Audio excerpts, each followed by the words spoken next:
Magandang araw po, Ma'am Dayday. Okay, so ito po yung order niyo po sa ating shop na sewing machine po. Ayan po siya, Ma'am. Okay, so ganito po, Ma'am, yung pag full sheet top po natin, Ma'am. Ito po, Ma'am, yung saksakan sa ating transformer. Ito po yung wire natin, Ma'am. At itong wire natin isasaksak natin sa regular outlet natin. At ito naman saksakan natin dito naman po siya, Ma'am. Ayan. So ayan po siya, Ma'am. Ayan. Kinis po yan, Ma'am, at ang ganda po niya, Ma'am. Okay, so unang-unang gagawin po natin dyan, Ma'am, tayo po ay maglalagay ng sinulid. Makikita nyo po yung sinulid natin, Ma'am, dito, Ma'am. Ayan po siya. Okay, din pagkatapos po natin ilagay dyan, Ma'am, isasabit natin dito. Ayan po. Din sumunod naman po dyan, mayroon po tayong mga number na susundan. Number 1, number 2, number 3, din number 4. Ayun po yung hook niya, Ma'am, na bakal na maliit. Pag siya po ay nakalubog, itataas nyo lang po ito para makita nyo po siya, umangat siya ng konti. Ayan. May number 4 papunta sa kaliwa. At kailangan itong pressure foot natin, nakataas po siya, Ma'am. Ayan. Din sunod natin dyan, dire-diretso na po dito siya, Ma'am. Dito. Ayan. Okay.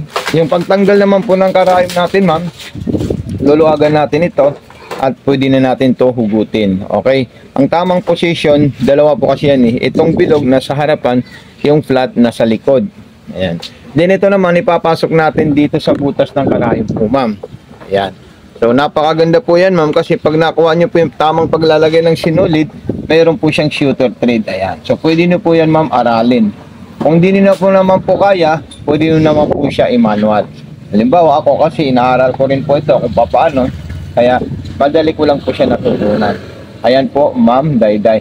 Sumunod po dyan, Ma'am Dayday, sa ilalim po, kailangan po natin ito. Ito po yung mga freebies natin. Ididimo ko po sa inyo. Tapos ito naman po, Ma'am, sa ilalim, i-open nyo po itong arrow na to, Ma'am. Ayan po siya. Aangat po siya or pwede nyo po siya tanggalin po, Ma'am. Ayan. Ayan sa ilalim naman po, ganito naman po yung pagkuha natin dyan, Ma'am Dayday. I-zoom in lang natin. Ayan po siya. Tatanggalin natin yan. At kailangan natin yun itaas para matanggal natin itong bobbing natin, Ma'am. Ayan. So, ito po siya, Ma'am. Ito po. At pag tayo naman po yung magpupundo ng sinulid, so meron po tayong makikita dito. Ilalagay natin ito. Itatali natin yung sinulid ng mahigpit. Itutulak natin dito. Ayan. Then, pipindutin natin ito, Ma'am. So, ayan po siya, Ma'am. Nagpupundo na po siya ng sinulid. Pag loaded na po at saka puno na po siya, tanggalin lang po siya ng ganyan. At ilalagay na po siya sa ilalim po, Ma'am. Ayan. Ilalagay natin yan sa ilalim. So, ito po siya, Ma'am. Ayan. Then, ipapasok natin dito siya, Ma'am. Ayan. Okay. Pag naipasok natin yan, naisabit natin ng ganyan, yan po yung tama at saka proper kung paano po tayo maglalagay ng sumunod natin dyan, ikutin natin itong hand wheel habang bumabaon po yung sinulid natin at karayom. Ganyan po siya. Then, ikutin natin siyang dahan-dahan. Makikita natin yung dalawang sinulid na nagsama. Pag pumasok po siya dun sa bandang kanan, hihilain nyo lang po siya, Ma'am. Ayan. Pag nahila nyo na po siya, kukunin nyo po siya, Ma'am. Then, susubukan po natin siya, Ma'am, sa tahi. Ito po lahat yung panahi niya po, Ma'am. Ayan. Makikita nyo po talaga dyan na talaga nandyan po yung mga stitches ng ating sewing machine. Okay. Then, susubukan natin siya, Ma'am, kung talagang perfect yung sewing machine natin. So, ayan po siya, Ma'am. Okay. Yung mga iba't ibang klaseng stitches niya, para makuha nyo, dito lang po kayo pipindot. 00, pang manipis. Ayan po siya, Ma'am. Okay. Then, sumunod naman po, 02. Ayan. Ayan po siya, Ma'am. Napakalupit po itong sewing machine natin, Ma'am. Napakaganda. Speed control, tama lang po yan, Ma'am. Huwag nyo siya ilagay sa pinakamabilis niya para normal lang po yung takbo niya. So, ito po siya, Ma'am. Ayan. Tinipiin nyo po ako, Ma'am, dito sa ating calling card. Ayan po, may calling card ako dyan ng sticker para dyan nyo po ako, Ma'am, i-contact po, Ma'am. Okay?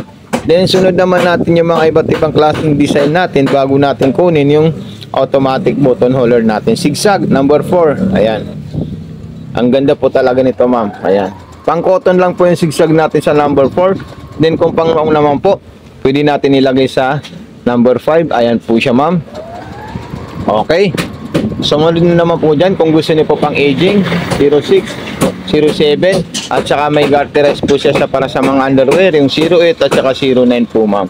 Lahat po yan, Ma'am, gumagana po yan, Ma'am. Wala po yung issue at wala rin po siyang defect po, Ma'am. Perfect na perfect po yung sewing machine natin, Ma'am, sa performance, sa takbo at sa lahat po ng stitches niya po, Ma'am. Ngayon po ma'am, gagawa po tayo ng button holder. Ipapaliwanag ko po sa inyo kung paano po tayo gagawa ng button holder po ma'am.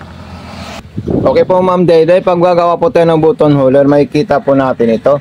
Then ilalagay natin dito. Kahit anong klaseng butonis po yan, kahit size na malaki, maliit. So ayan po siya ma'am.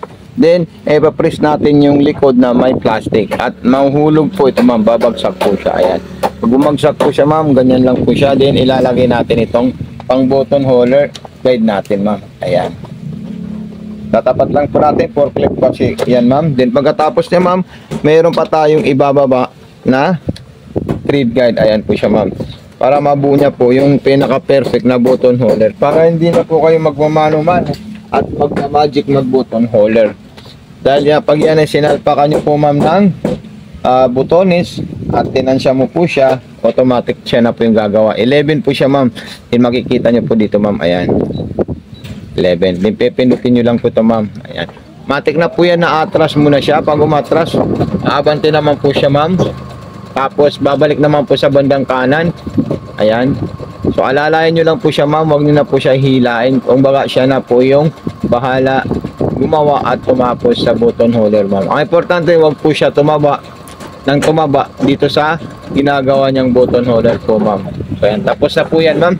Sunod gagawin nyo po, itataas nyo po ito muna ma'am. Ayan. Pag naitaas nyo, itaas nyo rin po yung ano niya, karayom, then tanggalin na po siya ma'am. So andito na po ma'am yung button holder natin ma'am.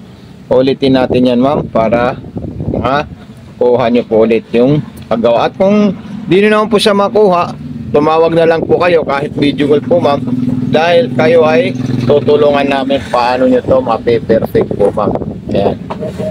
Okay po ma'am, ulitin natin ma'am para maging success yung dalawang button holder natin sa inyong paggawa po ma'am. Ayan. Pindutin nyo lang. Basta mayroon pong maliit na ano po doon ma'am. Guide. Tapos ano po siya ma'am. Ayan. Ang ganda talaga nito ma'am. Gumawa ng mga stitches at saka design. At bagong bago po siya ma'am. Ayan. Nakinis po siya ma'am. Okay. So ayan po siya ma'am. Napaka solid talaga yan ma'am. Oh. Ayan. So ito na po siya ma'am. Perfect na perfect po yan ma'am. Ayan. Taas natin siya ulit. Then tanggalin natin yan. Okay. So ayan po siya ma'am. Ma'am Inday, Ma'am Dayday, maraming salamat po sa pagtitiwala sa atin. So ito na po siya ma'am. Solid po siya at napaka-perfect. Then tatanggalin natin ito ulit ma'am.